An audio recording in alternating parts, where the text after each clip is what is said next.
Hello everyone, I'm Zath and welcome back to my channel for another Manga Haul video. This Manga Haul is for the month of April and slightly into the end of March. I know it's a bit late, but since it was my first Manga Haul since I started recollecting, I thought it was important to make this video. This is going to be quite large since I did have some impulse buys, but overall I'm happy with my purchases. A few of these series I've already talked about on a previous video where I dive a little deeper into why I picked up these specific series, so if you're interested, go check that out. Without further ado, let's get to it. Starting us off, we have a manga of an anime series a friend of mine recommended, and that is Emma by Kaoru Mori. I absolutely loved the anime series, and I admit that I do have a soft spot for different ship classes as well as the Victorian era, so I had to get this entire series. So I got volumes 1 through 5, which is the complete set of Emma, in these really nice hardbacks from Yen Press. They're really nice quality overall, and I'm always a fan of hardbacks over paperbacks, so it was really nice to find that the manga series came in this style. So, volume 4 and 5. So, as you see, they're pretty nice. I didn't know this was actually a manga series until I saw it, and I knew that I had to get to it because Kaoru Mori's art is just amazing. It's just so beautiful. The story is basically about a woman named Emma, who is a maid, and a guy named William, who fall in love with each other, but obviously it's not going to work out because William comes from a well-to-do family. So his family's really not happy that he's fallen in love with, a maid, someone of lower class standards than him. There's a lot of drama, but all the characters in the series are really fleshed out, and they feel like real people. So I'm really excited to read this manga series because the anime was great, so I hope the manga is even better.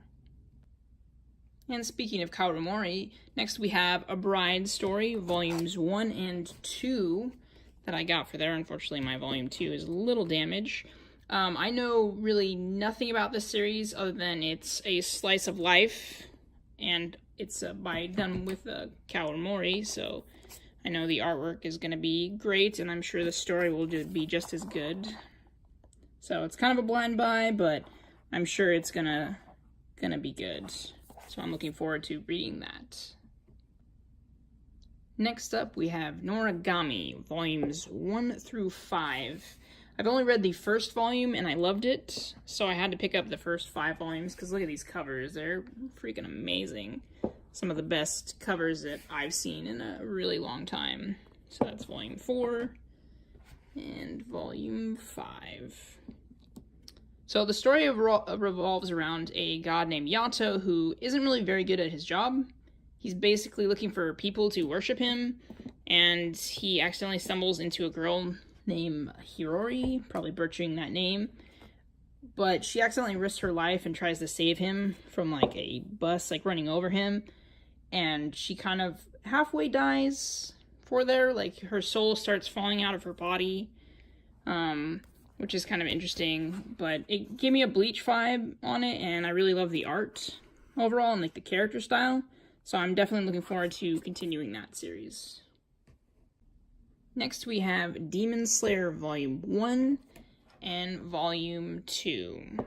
Now, this is another new shonen title that I've picked up. I talked a little bit about this series on my previous video.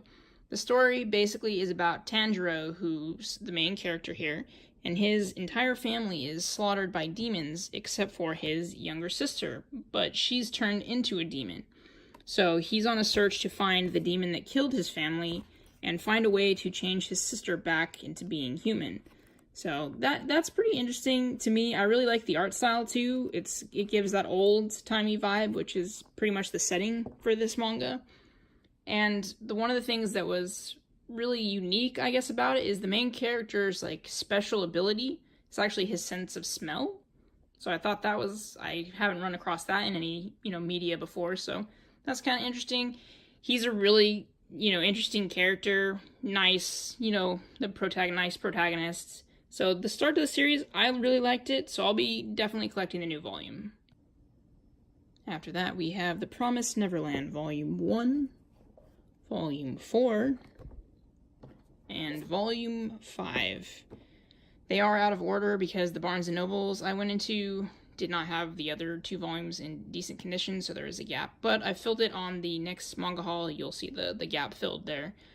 I really love this series. Out of all the series that I picked up, this has got to be my favorite one, hands down. The story basically is about children who live at this orphanage called Grace Fieldhouse. And one day, 2 of the children, Emma and Norman, find out that the orphanage is not all that it seems, that they are actually being bred to be like food for demons, and that their mother is in on it, and they're pretty much going to be dead, food, at the age of under 12. And that all their friends who have been like adopted have actually been eaten. So it's pretty traumatic for the 2 kids. But obviously they, have to find a way to get out there. So I was really surprised at how dark this series went. It goes from being like really, perfect family, wonderful house you're living in to super dark.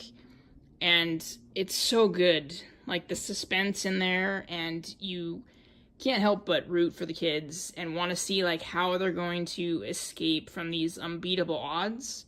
Some people have said that they don't like the artwork, but I find it really fits with the theme overall. Like it helps convey the horror and it's like suspense feel to it, I feel like. So yeah, this series definitely doesn't pull any punches. It really picks up in volume 4. Like, it's getting crazy here, so I'm really excited to keep collecting that series because I will definitely be following it to its end. After that, we have The Gods Lie. And I have to say, after I found this one-shot was done by the same mangaka as another one of my favorite series, Immortal Rain, I absolutely had to pick it up. It's a wonderful, heart-wrenching story, and I love her artwork. I don't want to spoil it too much by getting into the plot, but it's beautiful. It's definitely, it has to be the best one-shot that I have ever read. Beautiful story, beautiful artwork, and if you haven't read it, you should, because you're missing out on a great story. And speaking of one-shots, next we have Go For It Nakamura. Another one-shot. This is a blind buy for me. I did read some reviews on it that said it was pretty good. I loved the 90s feel artwork to it. So it definitely reminded me of like an older style manga that I have read before. Basically, the story I think so far is about this boy Nakamura who has a crush on another boy in his class. So it looks like a lighthearted read, looks funny. I'm sure I'll enjoy it. Next up, we have Bloom Into You, Volumes 1 and Volume 2. This was another kind of blind buy for me. The reviews are raving about how good this series is. I like the artwork right off the bat, so that was a good thing. I've watched the first episode of the anime, which wasn't too bad. It's basically this older girl falls in love with her junior, but our main character, Yu, doesn't really feel the spark or the, magic feeling that all like books and movies described of someone falling in love. So she doesn't really know how to act in it. So she feels kind of like emotionally blocked. It's kind of interesting in that aspect overall. But yeah, the artwork looks really nice. But I'll have to read it to see if I'll continue collecting it. But I hope it's as good as everybody says it is. After that, we have Spice and Wolf Volume 1. As you see, it's still in its shrink wrap, so I have not had a chance to read this series yet. I did watch the anime some time ago, though, and I really enjoyed it.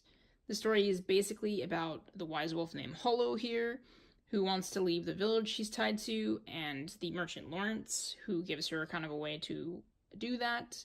This was an impulse buy, but again, I really enjoyed the anime series, so I'm hoping the manga is just as good.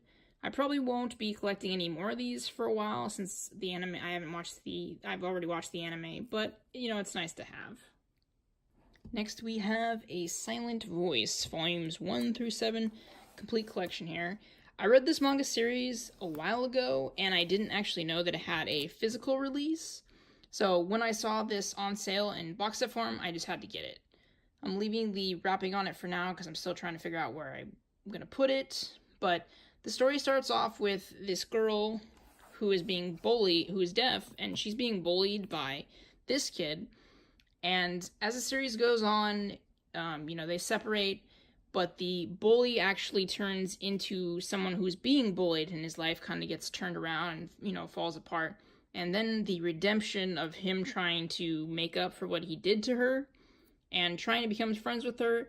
It's a really sweet story, and it's only 7 volumes, so if you haven't read it, you should, because this is a great series, and it's a small series, so it's really easy to pick up and finish. Next is Takane and Hana, Volumes 1 and Volume 2. I loved the first volume. The story is about a young girl who is forced to attend a marriage interview, pretending to be her older sister, and the older guy that is there insults her, but she doesn't really take that and insults him right back, and then he kind of takes an interest in her. It's not too deep in the plot so far, but it's really funny. I love the artwork and the character design, so it's a nice, lighthearted read, so I'll definitely be picking up the next volume. And next up, we have Dr. Stone, Volume 1 and Volume 2. Now, this is my second favorite new ongoing series that I picked up right after the Promised Neverland. The story basically is about everyone on Earth being frozen for like 4,000 years and waking up and having to rebuild civilization. So I love the artwork. The artwork is great in here, and I love our two main characters, Taiju and Senku. They just play off each other really well. Like, one's super smart and one's really strong. And it's just really interesting because it's, science. Love the artwork. I'm excited to keep collecting this series as it moves forward. And to finish us off here, we have Dragon Ball Super, Volumes 1 through 4. Obviously, as a Dragon Ball fan myself, I had to get these. I'll probably be collecting it slowly going forward now because I've already watched the anime and it's way ahead of the manga series. So, but it's nice to have these in the collection because I'm a big Dragon Ball fan and I have everything else Dragon Ball, except for the original manga, but that's coming out in box set soon. But I'm looking forward to picking up more of those volumes in the future. And that's going to do it for my slightly late April haul video. Thank you all so much for watching. As always, if you have any opinions on these series or any additional recommendations for new series, let me know down in the comments below. I'm Zath. Have a good day.